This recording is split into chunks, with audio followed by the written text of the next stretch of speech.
Hello and welcome, guys. We are back to decide our top playing 11 of this World Cup. This World Cup was full of surprises.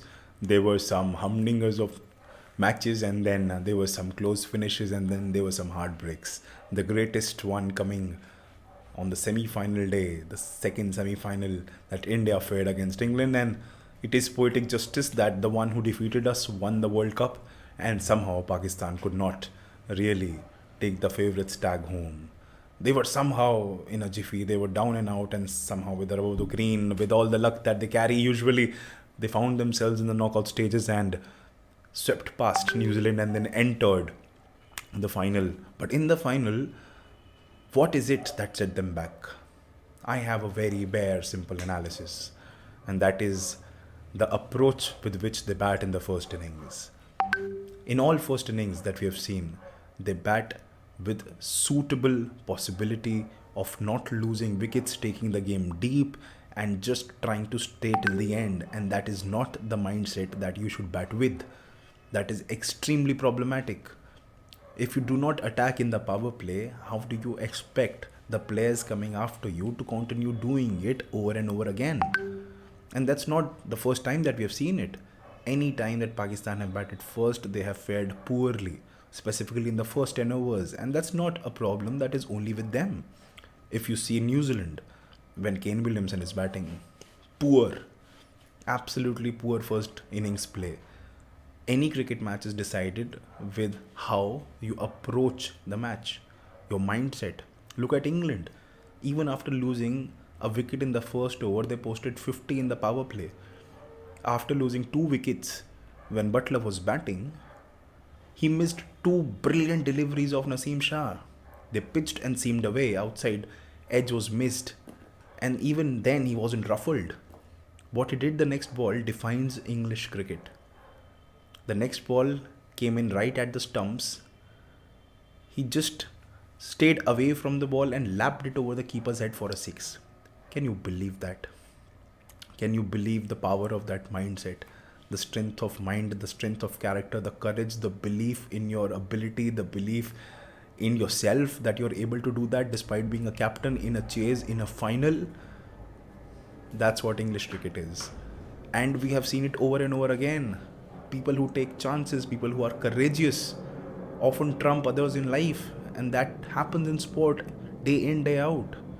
Then who was courageous in the second innings? I believe Pakistan were the more courageous team, but just they didn't have the runs on the board. Had they had 15, 20 runs more on the board, which they should have had, having had the start that they had without losing much wickets, they should have succeeded, but they did not. Why? Because the attacking game isn't there. Their openers lack the intent. Mohammad Rizwan, for starters, I believe is an okayish player, but he somehow has gotten the attention that he has had because of his leg side play. He is a single dimensional player. He plays on the leg side far too often, far too more. So much so that he's weak on the offside. It's one thing to not play on the offside, but it's another to be weak on the offside, and he's clearly weak. His feet don't move, they're stuck at the wicket. I haven't seen any opening batsman who cannot drive, and he is somebody who cannot drive. And that is something that you cannot overlook. If your opening batsman cannot drive, that's a problem. If the ball swings even a centimeter, he has an issue. He is technically average. I think it's his luck or maybe bad bowling tactics against him. If you keep bowling at his body, he'll score you all through the day. But if you keep bowling outside the off stump to this man, I am telling you that he cannot get past a strike rate of 80. He is average outside the off stump. Drive नहीं मार सकते हैं वो. इतना कठिन होता है क्या ड्राइव मारना क्रिकेट में? आसान चीज़ है. The first thing that you do while you pick your bat up, even as, let's say, a non-professional and amateur player, is to just put your foot forward and drive the ball. He cannot drive. And then look at my man of the tournament. And my man of the tournament is Haris Rauf. Why? Because Haris Rauf is that single brilliant bowler who bowls in the middle overs, who bowls at the death, does not concede runs. His economy rate is around 6. takes wickets, does not give you loose balls. Most of the runs hit against him, except those two sixes of Virat Kohli against him in that first match that they had, have been outside edges. He does not give you loose balls. The length that he bowls is the most toughest length to play. Usually you called it the good length, but now it is called the hard length because the batsmen find it hard to play that length. And with the pace with which he bowls, 150 kilometers per hour, he is unplayable. Imagine our Jammu boy Umran Malik doing that. He can of course be fiery, he can of course be fast, but can he bowl that length? That is the most difficult.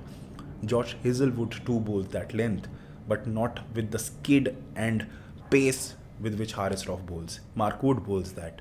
I think Haris Rauf is undoubtedly the player or the find of the tournament, and he has been doing this great job of finishing games for Pakistan with the ball for a couple of years now. Shaheen Shah Afridi got out of the match in a very difficult situation. He bowled a dot ball and then he could not really walk, and he had to walk out. Had he continued playing, maybe that would have been the stories that people would tell their children, that Shaheen Shah continued bowling despite being injured, but the team management decided to not risk it, even at the biggest stages of them all. Why? Because that's how sports function. You'd have another day. But talk about Ben Stokes. That man, mercurial, enigmatic, all those adjectives would fall short to define the man that he is. He was suffering with depression. He took months off from cricket. He retired from ODI cricket despite only playing a few 100 games maybe. He retired from one day cricket as one of the greats because nobody like him walked on the pitch.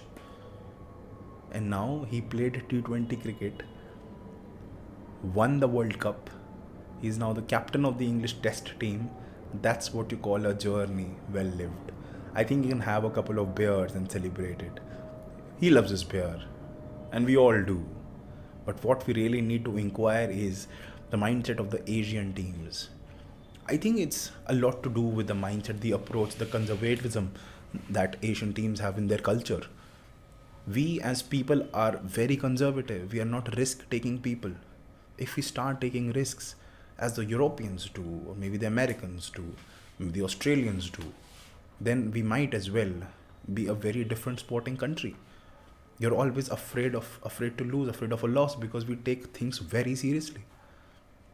It's after all a game of cricket, but we take it as something bigger than very, very big. That has to be looked into. Now let's decide who are playing 11 of the World Cup. So I have a very different parameter of judging players. I do not really look into the most wickets or the most runs column, because they are not really the most impactful runs or the most impactful wickets. Haris Rauf, for that matter, he's not in the top 4 wicket takers, but for me, he's the player of the tournament because of the spells that he bowled, the pressure that he created, and the fear that he ignited in the minds of the batsmen. Unbelievably good. So let's begin with the openers, and I think Liton Das has a chance there, but he has batted at number 3 for Bangladesh. But generally he has opened because Bangladeshis lose their opening batsman in the first 2 overs. Liton Das timed the ball brilliantly in that match against India, but I think the opening slots would undoubtedly be captured by the 2 Englishmen, Joss Buttler and Alex Hales. And why? Because of their unorthodox nature to play in the power play. Even if one of them goes, they still manage 15-6. How? Because they not only hit the bad balls through the boundary, they also hit the good balls through the boundary. And how is that possible? That's possible because you make use of the crease. You move in the crease, you create spaces, you create angles. And that's dynamic batting. That's batting of the 21st century. That's T20 cricket for you. Power play is meant to score, not to settle down. They can really compromise on their wicket, but not on the run rate. And that's how the new face of cricket is. Attack, dominate. And that's what Indians have failed to do. Our openers look reluctant. They do not look to dominate. They're only looking to hit the ball that is not there. So I think the first 2 places have been grabbed by Buttler and Hales, although de Kock gives a close competition. Even Finn Allen was good in a couple of matches, but he could not outshine the 2 chosen players here. Now number 3. who is the best number three going on around the world? I think Liton Das was very good. I mean, the kind of country that he comes from, the pace that he plays generally, and the pace that he was against, the bounce that he was against, he did a very good job. He almost took the game away from India. India would have been out. We would not have been playing the semis if not for that rain. Had the rain not stopped and it continued to rain in that match against Bangladesh, India was out. And it was only a run out of sheer luck that he left the crease and India won that match. I think Liton Das played really well, but Virat Kohli, because of that one solitary innings against Pakistan, would take any place in the team because you'll have to give it to him. But personally, I think the tempo that he plays at can be improved because even in the match against England in the semi-finals, he was playing like it was an ODI.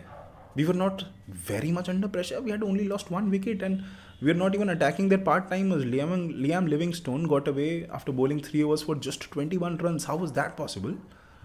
You could not possibly see that happening against, let's say, a better team. Any other team will take him apart. Even today, Pakistan, Shan Masood hit him for 15 runs.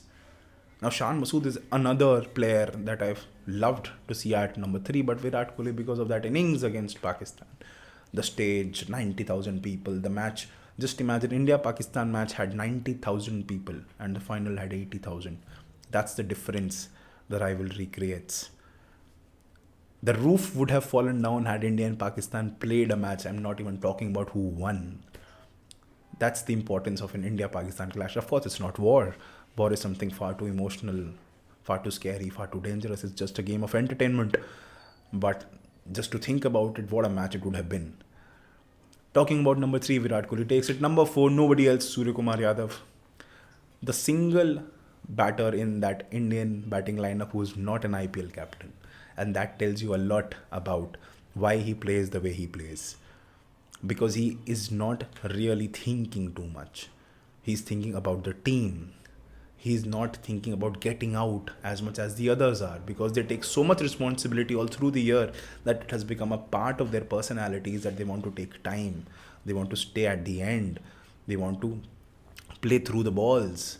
And that's what happens when Rohit plays, then when Rahul plays, when Kohli plays, when even Hardik Pandya is playing these days. If he comes up to bat, he's taking a lot of time, more than he ever did. Although I loved his innings in the semi-finals. But that still does not guarantee him a place in this World 11.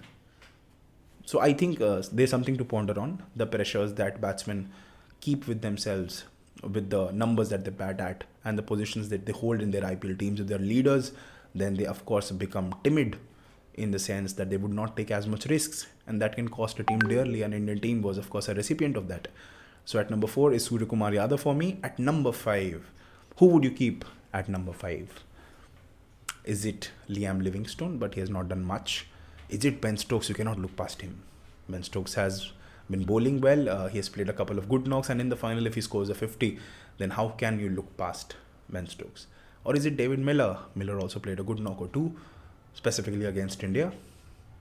But Ben Stokes, because of that 50 in the final, the recently concluded final, takes it hands down. And because he bowls, and he bowls well, So at number 5, we have undoubtedly Ben Stokes. At number 6, we cannot dispute the position of a certain Shadab Khan.